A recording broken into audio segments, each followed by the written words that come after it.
ఇక మియాపూర్లో అదృశ్యమైన అమ్మాయి ఐశ్వర్య హత్య కేసును మియాపూర్ పోలీసులు ఛేదించారు. మియాపూర్ సిఐ క్రాంతి కుమార్ మాట్లాడుతూ ఈ నెల 10న ఫిర్యాదు అందిందని కేసు నమోదు చేసి విచారణ ప్రారంభించామని తెలిపారు. చింటూ అనే యువకుడిపై అనుమానం ఉందని కంప్లైంట్లో చెప్పారని, చింటూతో పాటు స్నేహితులు సాకేత్, కళ్యాణిని అదుపులోకి తీసుకుని విచారించామన్నారు. పెళ్లి చేసుకోమని ఐశ్వర్య ఒత్తిడి తీసుకుని రావడంతో తూతూ మంత్రంగా పెళ్లి చేసుకుని అదే రోజు ఐశ్వర్యను దిండుతో ఊపిరాడకుండా చేసి చింటూ అతడి స్నేహితులు హత్య చేసినట్టు సిఐ క్రాంతి కుమార్ చెప్పారు.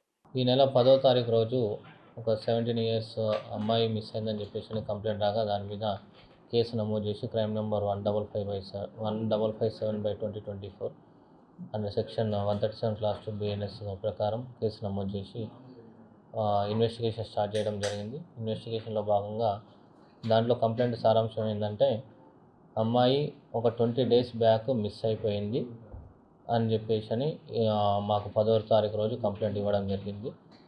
ఆ కంప్లైంట్ బేస్ చేసుకొని మేము దర్యాప్తు స్టార్ట్ చేసాము. వాళ్ళు ఒక వ్యక్తి చింటూ అనే వ్యక్తి మీద అమ్మాయి మిస్ అయిన విషయంలో అనుమానం ఉంది అని చెప్పేసి చెప్తే అతన్ని బేస్ చేసుకొని మేము స్పెషల్ టీమ్స్ ఫామ్ చేసి అతన్ని పట్టుకోవడం జరిగింది. అతన్ని పట్టుకున్న తర్వాత మాకు అతనితో పాటు అతను నేటివ్ ఆఫ్ ఉప్పుగూడ అని చెప్పేసి ఉప్పుగూడ ఓల్డ్ సిటీ అక్కడ వండుకుంటూ బ్యాండ్లో ప్లేయర్గా పనిచేస్తుంటాడు.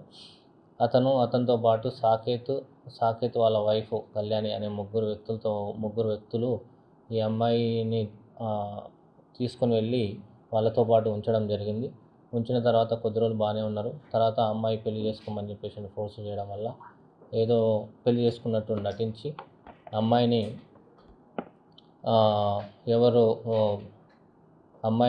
వాళ్ళ పేరెంట్స్ తోటి కూడా మాట్లాడించేసి అనుమానం రాకుండా అమ్మాయిని పెళ్లి చేసుకున్నట్టు కూడా ఇంట్లో దండలు మార్చుకొని మేము పెళ్లి చేసుకున్నామని చెప్పేసి వాళ్ళ పేరెంట్స్ కూడా ఇన్ఫార్మ్ చేయడం జరిగింది. తర్వాత అనుమానం రాకుండా అమ్మాయి మీ ఇంటికి వస్తుంది అని చెప్పారు. ఆ రోజే పథకం ప్రకారం అమ్మాయిని హత్య చేసిండు.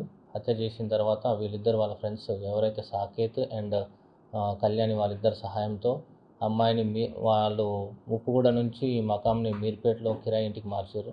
ఆ చంపిన ప్లేస్ మీర్పేట నుండి అర్ధరాత్రి 2 గంటల సమయంలో 9వ తారీఖు రోజు ఎర్లీ మార్నింగ్ 2 గంటల సమయంలో అమ్మాయిని తీసుకొని వెళ్ళి మైసిగండిపోయే దారిలో ఒక నిర్మానుష్య ప్రదేశంలో ఇండస్ట్రియల్ పార్క్ ఆపోజిట్ ఒక నిర్మానుష్య ప్రదేశం ఉంది. ఆ ప్రదేశంలో ఆ డెడ్ బాడీని పడేసి దాని మీద చెత్త కవర్లు అన్ని చెత్త అంతా కప్పేసేసి అక్కడి నుంచి పారిపోవడం జరిగింది.